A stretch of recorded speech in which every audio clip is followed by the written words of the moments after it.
Hey guys, welcome back to Talk That Talk, brought to you by CEG Central Entertainment Group. I'm your host, Anthony Yepes, alongside Ali Rubenstein. And today we have Mariya Spektor, social media director, podcast host, dating professional extraordinaire. So if you're having trouble in the sheets and in the streets, she's the one that can help turn that around for you. Mariya, how you doing? I'm so good, and I love this intro that you gave me because I was not expecting it to go there. I told you you got to be on your toes here. This is not your typical podcast. We will talk social media, we will talk influencer, but let's have some fun at the same time. Shit, dating's kind of my bread and butter, mainly, which is so strange because I'm now newly engaged. So it's like a weird Oh, thing to be like, I'm still talking about like sex and advice and all of this. And everyone's like, aren't you locked up? And I'm like, well, doesn't mean you can't talk about it. oh yeah, you could always talk about it. It's all good. Well, we'll dive right in, and we'll get to all the good stuff later on in the conversation. But we want to start with tell us a little about yourself, your career, your journey into social media, and why social media above any other industry you could ever be in. Yeah, this is such a good question, Ali. And I almost fell into social, and I feel like this is such like a prime answer for most people who are in the social media space. I went to Cal State Long Beach and got my degree in marketing with the ultimate goal to be in sports marketing. I played basketball in my life. I was huge into bodybuilding.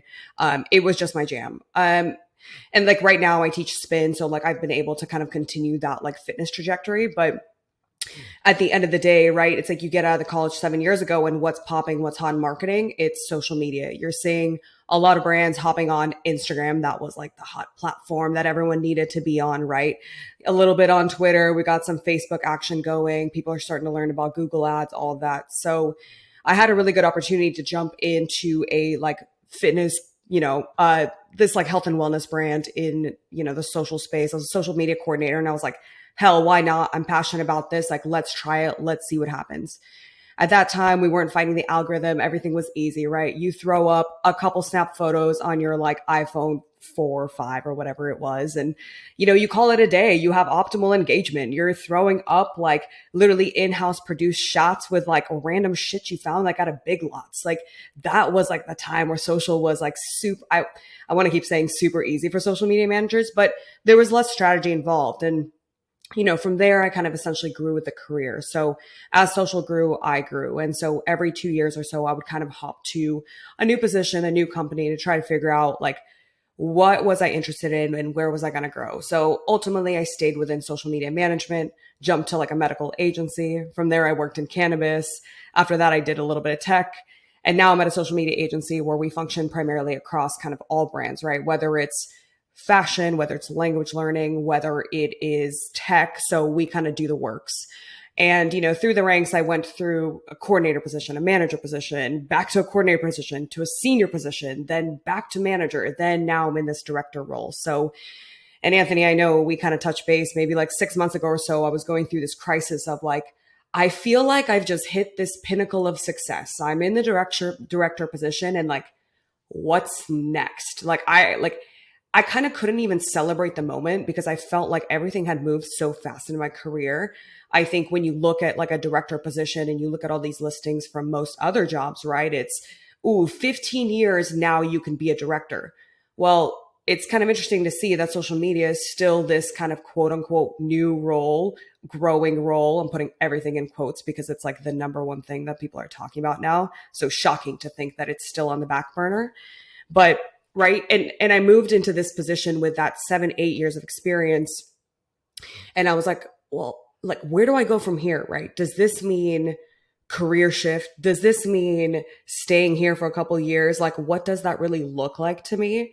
So I'm kind of still figuring it out, but ultimately I'm trying to like relish in this like new achievement that, I'm here and I made it. And it's like what I ultimately wanted. So I guess that's a long-winded way to intro myself and say what I'm doing and where I'm at.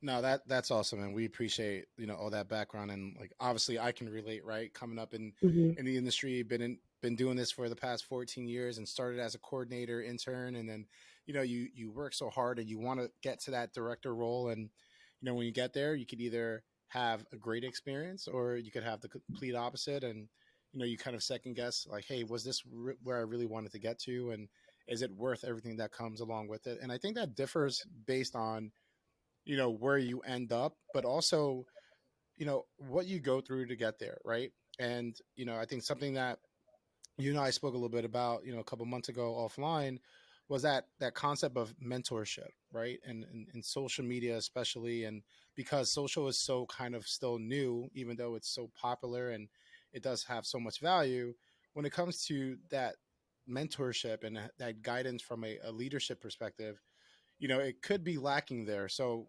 what's your take? How's your experience been in that area? And what advice do you have for people that are looking for mentorship?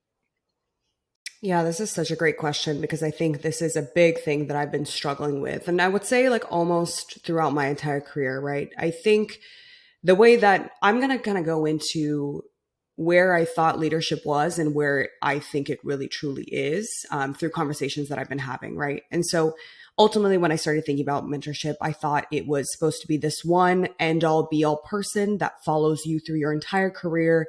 Somebody's that been in this career for 15 years that can basically almost like hold your hands through all the trials and tribulations. And ultimately, after having this conversation with a senior creative director of mine, um, I was flipped upside down because that's not the case. Something that she had kind of said to me was that if you're leading, you're also teaching somebody, and the responsibility is there. And so there's like a self awareness and how impressionable our actions can be.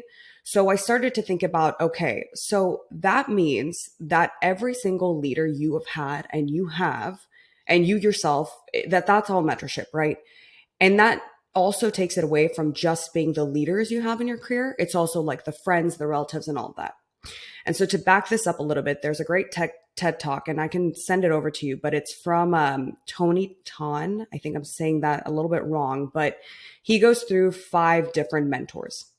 So you've got the master of craft. So that's going to be like your personal Jedi, ultimately somebody that gives insight to your industry, somebody who can help you fine tune your skills, and then somebody that can really kind of hone into your strengths. So that's one.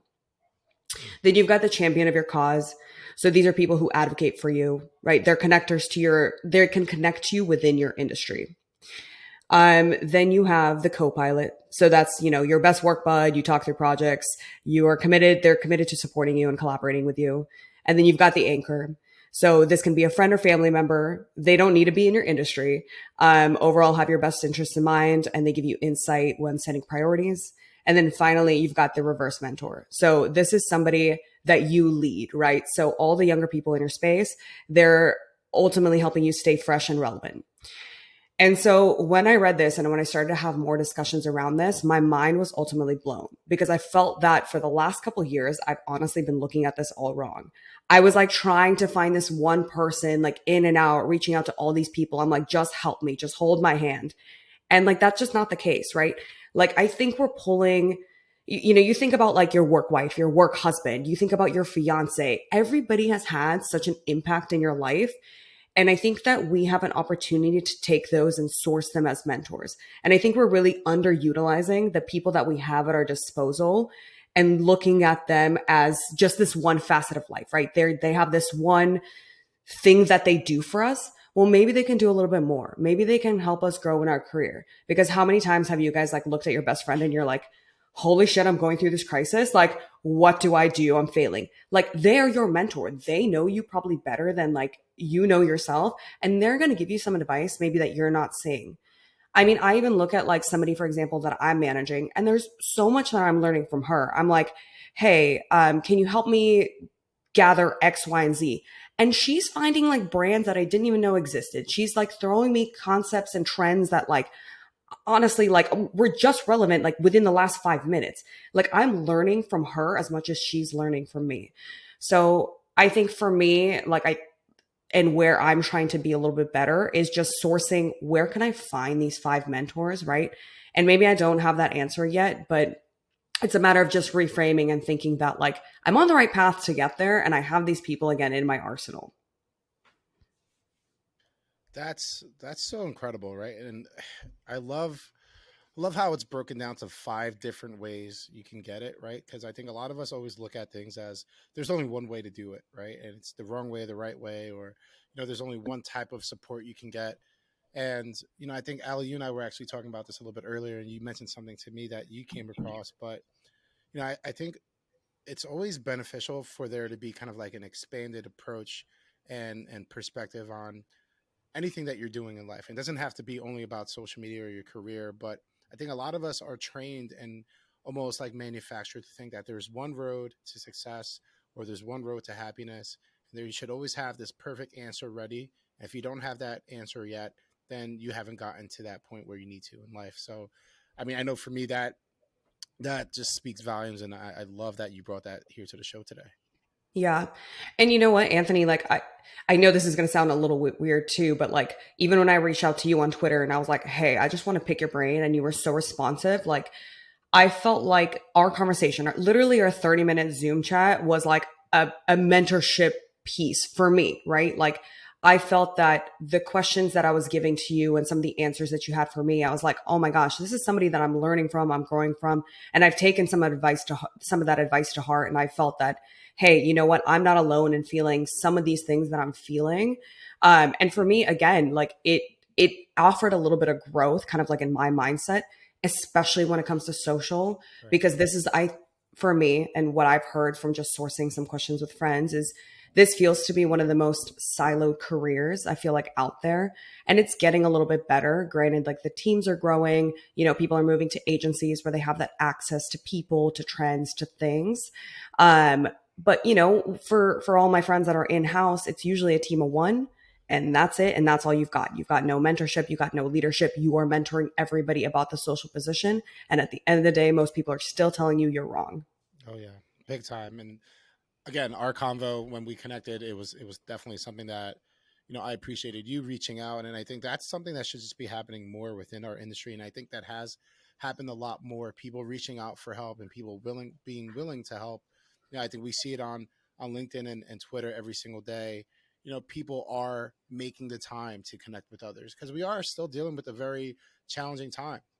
Regardless of health scares and everything else. I think from a professional standpoint, um, there's a lot of layoffs happening, and their Netflix is just going through their round of cuts, and 150 people lost their jobs, and LinkedIn and Twitter are filled with that. So like now is the time for us to come together and provide and offer that mentorship. And I think that's really what you know building a community or being in a community, and you're also part of our Slack community as well. That's what it's all about, right? And you touch on something, you mentioned leadership, right? And the importance of strong leadership and why that's so important. I would love to jump into that a little bit more with you. Yeah, no, of course. Just to clarify, is there like anything specific? I can hop in too. Yeah, no, like just in general, right? Like when you Yeah. think of strong leadership, right? Like what does that what does that look like? And then also like why is it so important to have strong leadership? Maybe not only on, let's say, an org chart, but just in general. When you're looking at things, from a personal or business perspective. Yeah, no, of course. I think for me, right, and this is kind of like an interesting question because I think everyone's going to have something different, but ultimately for me is empathy is going to always be number one. I think you want to just understand like how and what your team is feeling. And I'm sure that we've all kind of been in the position of, somebody sitting there and telling you like they're not empathetic. And you raise the question of like, how are you in a leadership position? Like I have this conversation with, my friends and my colleagues all the time where we're like, why are the people, why are these people kind of in the position that they're at, right? It's a lot of people that have just spent time in their area of expertise, and that has created this like leadership position. That's not necessarily true. Leadership like needs some sort of like training, some kind of like mentorship, some kind of like, I don't even, a class out of shit, whatever. It just needs some sort of training because we have all these people that are just like not equipped to be leaders. And so for me, like the way that I lead is thinking about what are all these things kind of in my career that I didn't have, as I was kind of in these coordinator, these intern positions, like where were my team members lacking? Like I've literally had bosses and managers that like were looking at me on a Zoom call and said, "Mariya, I'm just not empathetic." And I'm like, how could you not be empathetic when somebody you're leading literally messages you and says, I've had 3 panic attacks over the weekend. I'm sorry that this is coming in late. Or I went through a depressive episode. I need half a day off. Like there are some things that really I just feel like need no explanation. And when somebody is just not equipped to lead a team that's going through like mental things and mental struggles, like that needs to change and that needs to be addressed. So for me, again, it's just finding those things that I didn't have accessible when I was kind of going through like my earlier pieces of the career and leading and learning from that. And again, everybody's going to be a little bit different, right? Like maybe there are, maybe it is finding how somebody wants to receive feedback, right? But it's being self-aware and realizing that your actions are going to have consequences. So you as a leader need to take that responsibility in hand and think about how is everything that I'm asking my person or my employee, I guess, or my report to do, like how are they receiving that? How is my feedback being received, right? It's just that self-awareness piece and just knowing that you are teaching and mentoring somebody at the end of the day. Yeah, I mean, I'm entry level in my career, and for context too, I graduated May of 2020. So if we rewind 2 years ago, May of 2020 was, at the pinnacle of all things COVID. And as someone trying to go into the sports and entertainment industry, I definitely went through my loops and bounds and ups and downs of being on a roller coaster of finding where that starting point is. And also keeping in mind that I had ambitions and dreams of where the finish line would be. So as you and Anthony connected maybe on Twitter, I really utilized LinkedIn, connecting with people across the sports and entertainment industry, and made a lot of great colleagues from it. Some that I've met in person since things have, boiled down a little bit. And that's what these podcasts are all about. And that's what social media is all about, is it's not just a post this, look at this, like this, comment on this. It's become so much of a community. And it seems that you have found that with Anthony Slack, and you find that in other ways. And there's something that you mentioned about, as far as social media being always on, and you put that in quotes, being always on. You have your phone obviously at the pulse of your hand. And I just want to know, you've been in the industry for some time, Anthony, as well. How have you been able to establish year after year, as you've scaled and grown in your career, the work-life balance? And how important is that for young professionals to figure out what that means to them early on in their career? I love this question, Allie. And honestly, I'm still learning and I'm still trying to get better. I think that with this kind of like always on social media culture, we're just primed and prepped to look at everything as work. I think for me as a social media professional, like, and I still don't know how to turn this off, but I will log into like my Instagram, TikTok, Twitter, and I look at everything as a case study. I'm like, this post is getting engagement. This post is on my Discover feed. Why? What are they doing? Like, I can't enjoy the content, and I like understand every trick in the trade. I know what everyone's saying. Like, I look at how brands are communicating, right? And so maybe that for me, just because that's what I've been accustomed to and trained to do, it's got its pros and cons, but it's something that I'm learning to kind of turn off. And I'm starting with, like, for example, I'm going to Greece next week. So I'll be leaving next Thursday. I'm not sure when this pod is coming out, but that might change by that time. But I have literally told everybody at work that I'm deleting my email. I will not be responding to Slack. I am dead to everybody for 10 days. Like, I want everybody to block me if I sign on. And I'm hoping that this is going to be like one of my first like test cases to like actually do this, just because I've got clients all over the world. So for me, it's always kind of like monitoring to see like if they're on at 2 a.m. and my phone is going off, like I need to be responsive, right? So this is going to be that opportunity for me to say, shit, like I sorry, but I'm not doing brain surgery. At the end of the day, my team is awesome and they're going to handle it, right? And another point to that is when I hire, right, and when I bring people on, I'm usually fearful that in a couple of years, they probably will take my job. But that just means that they're strong employees for when this happens, right? When I leave for my 2 weeks, my 10 days, whatever, like they're going to step in and handle that shit. Like there just won't be a ball that's dropped and I can trust that, right? And so we are living in this culture of like, we're always replaceable and we want to be scared and we want to log on all the time to show our value, but that's not value. Like, I feel like value is showing to your team that you can take a mental health break, that you can say I'm logging off, right? And then I know that they're going to handle it. And when I come back, they're going to give me a quick recap and I'm going to hit the ground running again, right? I think that's what it really truly looks like. But in regards to like outside of that, right? Outside of just turning that phone off and not thinking about everything as work, is finding hobbies. Like I mean, you mentioned the whole dating thing in the beginning. I mean, for me, it kind of came from sitting on my couch and drinking wine and thinking like, what am I interested in and what am I doing at this time? Right. I'm like, why don't I just like, I keep talking about dating. Like, why don't I just start a podcast? So for me, it was like, I'm just going to learn.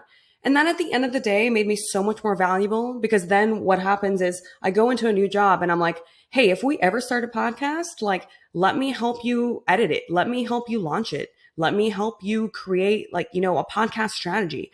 Like, it just kind of gave me a leg up to understand that, hey, I can learn whatever you're going to throw at me and I'm just going to help you, even if it's outside of my scope. So those little things are what are going to make me quote unquote irreplaceable, right? And then, you know, it's giving me also this transition of like, okay, I have this dedicated amount of time outside of my working hours to say, I'm going to interview guests unplugged. Everything is on silent. I'm committed to Allie, you, and to you, Anthony, right? It gives me that time to say like, I'm just invested and I'm away from just sitting on social media and thinking about client strategy. Not only that, but then I also spin. So for me, it's like, okay, two birds with one stone. I can teach my spin classes. I get to be that motivator, that leader, that teacher in the fitness industry, but I also have this community and I'm working out. So now I'm unplugged for 3 hours a day. So great. I'm turning that phone off. Everything's on silent. So I always recommend somebody just find out like, where do their passions lie? And that could start by like word dumping on like a notes doc to say, I'm interested in knitting, or I really like when I planted that cucumber. I don't know. I'm just thinking about like what my roommate used to like to do.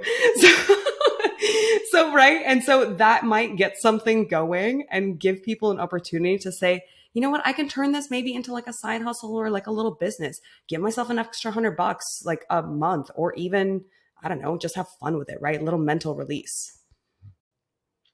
First of all, I want to give you all the credit for, you said you're going to Greece, you're plugging off, do not disturb, I'm on PTO.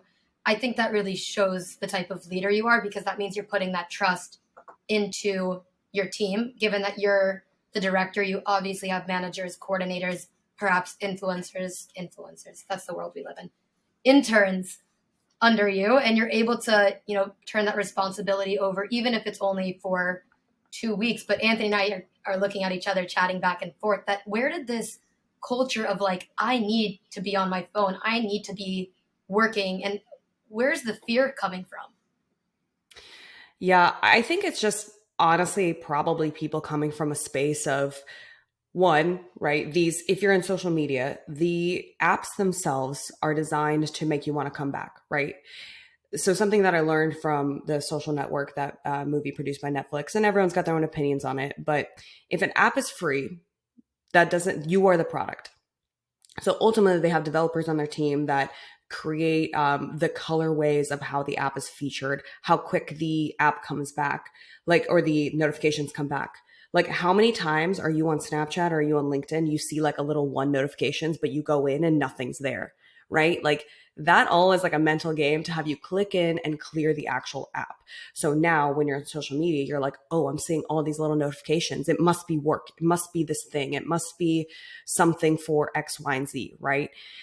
And so I think just over time, it just became standard in our society. As email progressed, as Slack became a thing, workplace, whatever people use, right? There's access. And especially in the last 2 years that we were in the pandemic, everybody's at home, right? So everyone now knows. They go, what else are you doing? Where are you going? You're afraid to go out. You can't even go on a walk. So answer this text, answer this Slack. Like, I'm even seeing people at my work putting their cell phone number instead of like a work number or Ring Central or something else in their signature. I won't even do that. I'm like, nothing is important. Like, you can Slack me and I will get back to you during my working hours. I've told clients this. I'm very, very hard on keeping myself into these working timelines. And granted, like, if we have like an RFP or something like that, like, I'll make the time, because obviously like we are like, you know, in a salary space, and I want to make sure that I'm like allocating that time appropriately.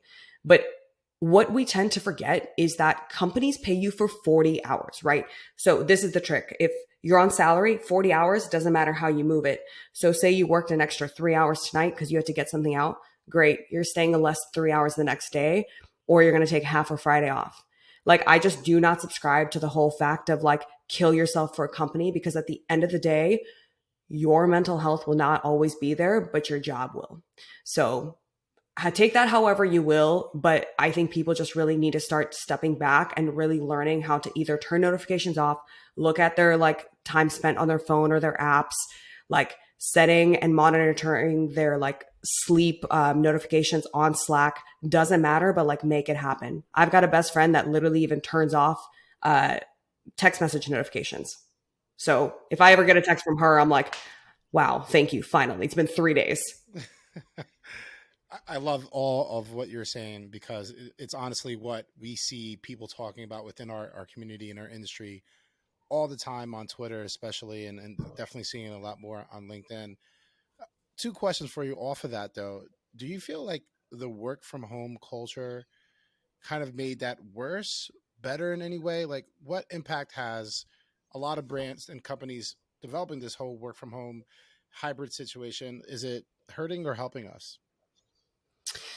This is such a good question, because I think everyone is going to have a different opinion. So it's very subjective. But what I do know is that there are studies that have come out that say, I think on average, people are actually working more when they're at home. So this is kind of where that boundary control will come in.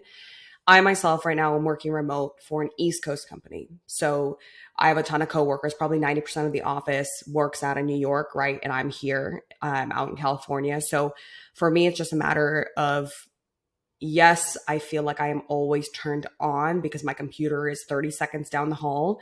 But again, I just have to like know myself that I'm putting my Slack on sleep and I'm turning my email off like at certain times. And I'm getting a little bit better about it. So I think in the beginning of my time here, yes, I probably was working a lot more than I give myself credit for. I was like, you know what? I'm not commuting. I might as well spend an extra 30 minutes doing this XYZ thing to quote unquote get ahead. The work will always keep coming. You're never getting ahead. So like, let's stop lying to ourselves, right? Like, let's take it down a notch. Like, you can only get done what you can get done in that time frame. Obviously, like, don't be fucking around, but at the end of the day, like, I know I'm committed to my work and I know how well I work at home because I don't have that distraction.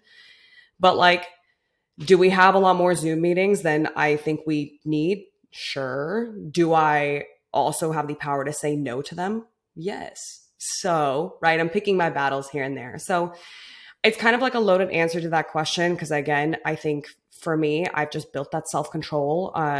And when I'm done, I'm shutting my laptop off and I'm not working unless I truly, truly, truly am needed. But again, I know there are a lot of people on one end that are just like at home, not working. They sit downstairs and wait for a notification. And there are amazing people that are working 13-hour days. So it just depends on like, who are you? But I think it's just opened the door again to even more access, right? That's probably the biggest change. Yeah, I definitely would have to agree with that, right? And I think also there's, the second part to my question, the element of, your leadership team and the perception of, well, what is my employee doing at home right now? Are they actually behind their laptop? Are they actually available for a call? And dealing with some leadership that maybe they were already a little overbearing and a little bit of a micromanager. Now that level of overbearment and micromanagement has just skyrocketed. My question to you on that is just like, why do you, why are some leadership teams just so disconnected to what their social media management or their social media team is dealing with on a day-to-day basis, and how much more additional pressure they're putting on because either they're working from home or the nature of their job is something that can be done from their phone, and maybe they don't need to fully be behind a desk all day long, maybe from 9 to 5. I think it's a disconnect. Who did I talk to about this? But I talked to somebody about the just like funny facts about director titles, right? We have a lot of these people, right, that have just like kind of come into these roles because they might have moved departments. They've been at a company for 15 years, right? So they've never been in the weeds, right? And I think maybe Ali, as you're moving up in this position, you probably see this a lot. Anthony, I'm sure you've kind of like seen it as well, but you have these people and you're sitting there, you're like, what do you even do? What do you do? You don't know anything. Like, how do you not know what UGC even means, right? It feels like so standard, like user generated content. So then that just shows like this person is just not equipped to really understand the landscape. So we're putting people that, again, have never really worked in the weeds, managing people that know and understand how social works. So they're sitting there micromanaging because they just don't get it. They feel like they need to be on their ass. They need to see like ultimate results every second. They need to put your quota into like spreadsheets to see how many hours you're working on XYZ. I mean, I can't tell you how many times that I myself have had a client that needed community management, and I'm sitting, I work 6 a.m. to 3 p.m., but I'm sitting at 6 p.m. for 2 hours, like answering questions and tweeting back because something went down on like a tech app. Like, but I don't need to clock that, right? I don't need to sit here and explain to my bosses that I'm sitting here and doing quote unquote my job. But if I'm doing that, yeah, sure, maybe I'm going to come in an hour later, 30 minutes later, but that boss then is going to say, oh, well, Mariya slept in and she's late and she's not thinking this through. Like, right. So again, it's just somebody that doesn't understand your role, and every position might be a little bit different, but that's just essentially what I've noticed in social media. And so even when I manage, I don't micromanage. I will give my team things to do, or they have clients. And if they get it done fast, great, you get it done fast. If it takes you a little bit longer, great. But you have a deadline, right? So that's your responsibility. And if you can't make the deadline, great, communicate that with me and I'll communicate that to the client, or I'll work on it with you, right? I don't really believe in top-down management.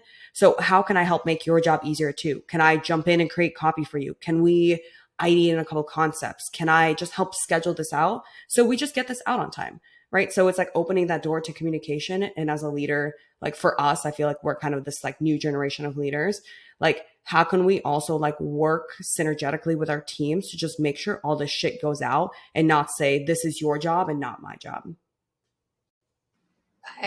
From where I sit to where you are, I get it, because I'm at that other funnel of the spectrum, like I said early on in my career. And I think a lot of it comes down to trust. Let's not talk down or, assume someone's responsibility or what they've learned just because they're 1 year out of college or 3 years out of college. You could be 10 years down the road in your career and still admit that you have a lot to learn. And I think with social media, it's interesting because this new generation, you can call them Gen Zers, if you will, they've been using social media since they were out of the womb.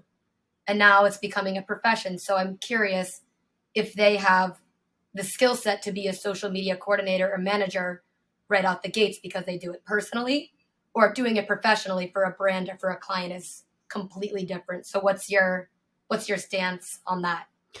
Yeah, this is so great. What I've been noticing a lot more, because I've been kind of asking myself that question, and as I push for my team to get raises and kind of move up in the ranks, we've had to have hard discussions in terms of where is kind of like the level setting, right? What's in their product, what's in their description for like job JDs. Like, I know it sounds like super ridiculous to be like, well, they don't do a little bit of this kind of community management, but they do more social listening. I feel like everyone who works in social, whether you're a coordinator or a director level, they should be understanding the entire spectrum from strategy to management to coordination to community management. So I took a step back and said, okay, maybe it's not necessarily some of these, kind of like brand management things or JDs, but it's more so of like the management skills.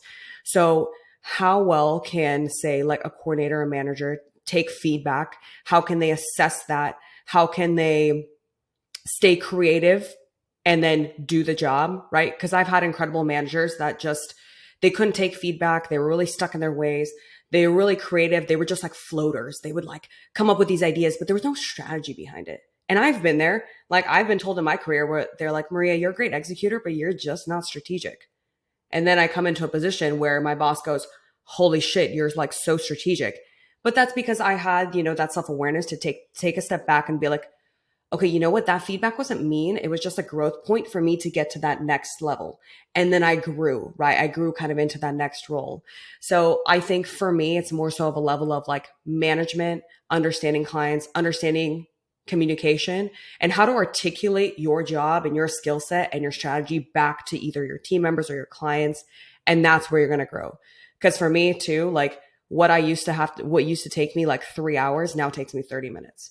So that to me shows that I've grown, I understand, and I can do it like with, my eyes closed. So I feel like for social, and I could be wrong, right? That's just like what I'm seeing and what I've noticed in myself. So again, it could be a little bit different in teams, but especially in agencies, like that's what I feel like is probably that growth point, that difference in like the coordinator, managers, director positions.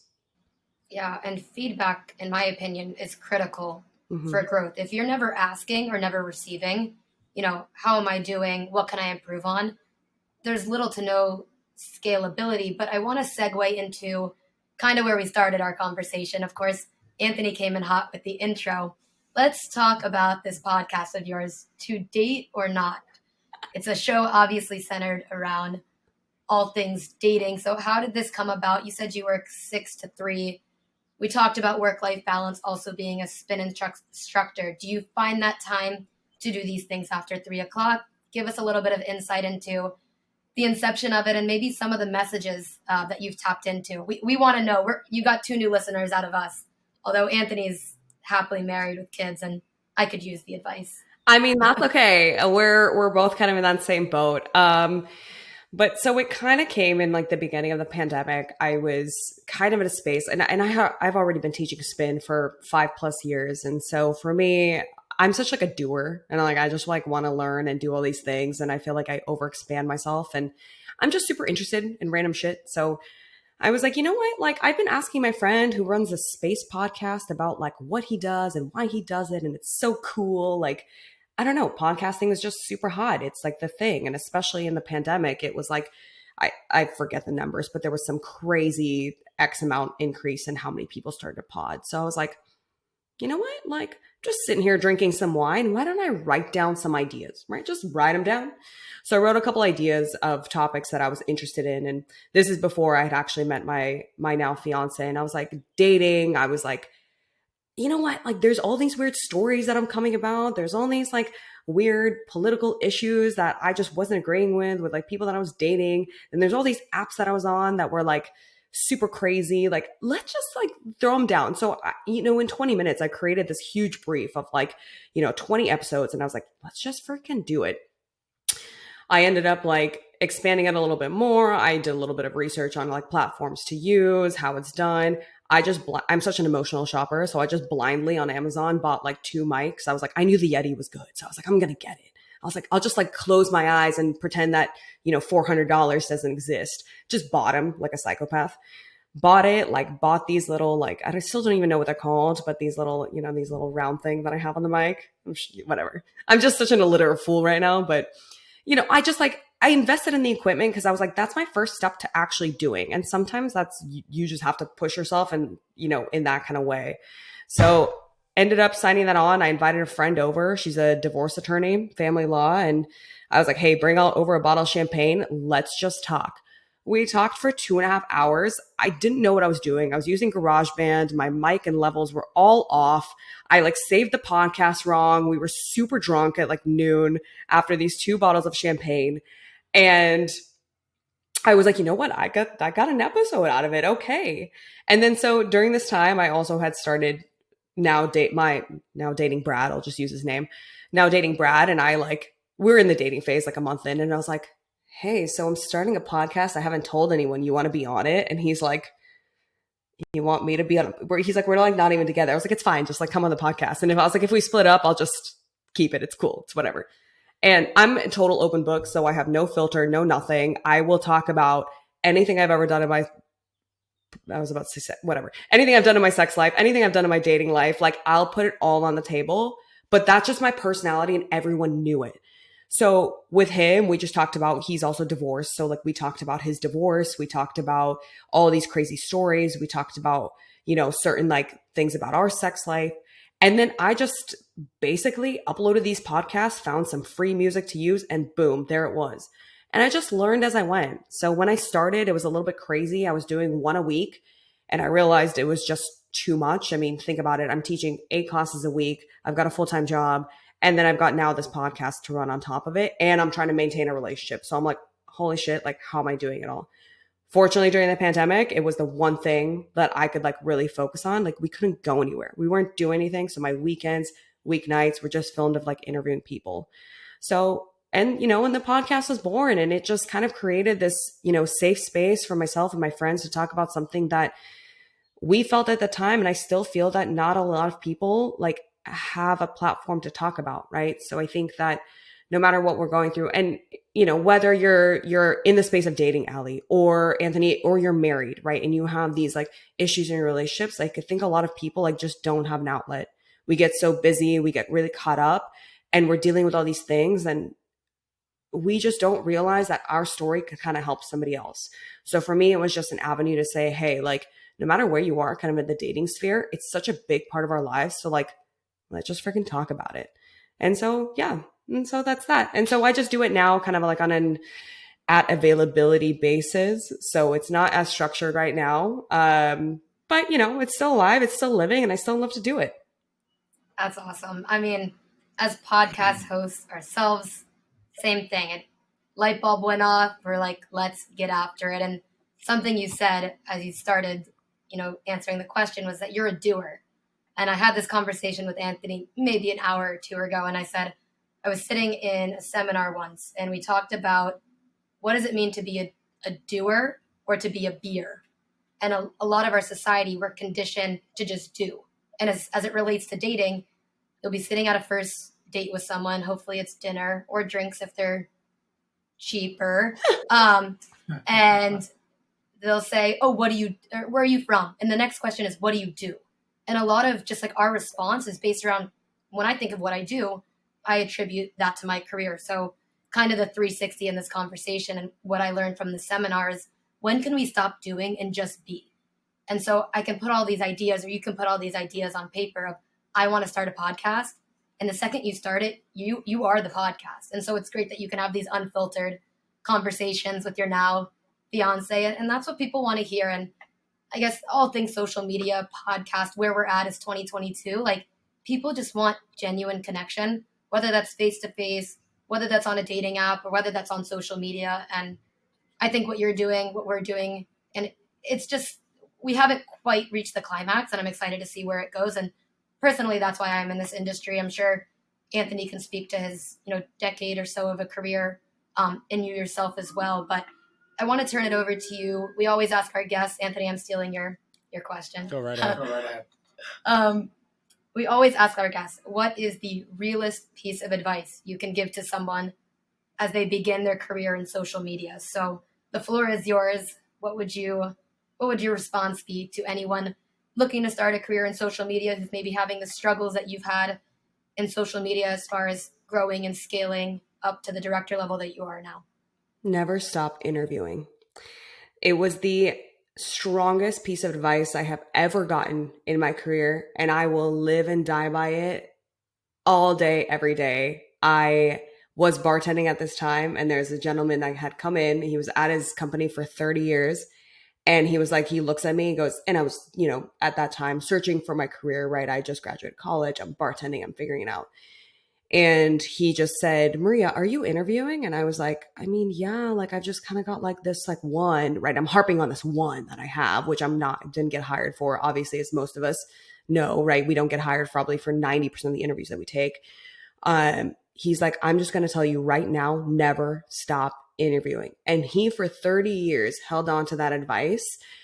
And he stayed with the same company. But for him, right, and the way that I've been seeing it now as well, is you stay so sharp in your skills that as you continue to grow in your position, every one that you apply to from then on will be a little bit different. So as a manager, you learn to speak a little bit different.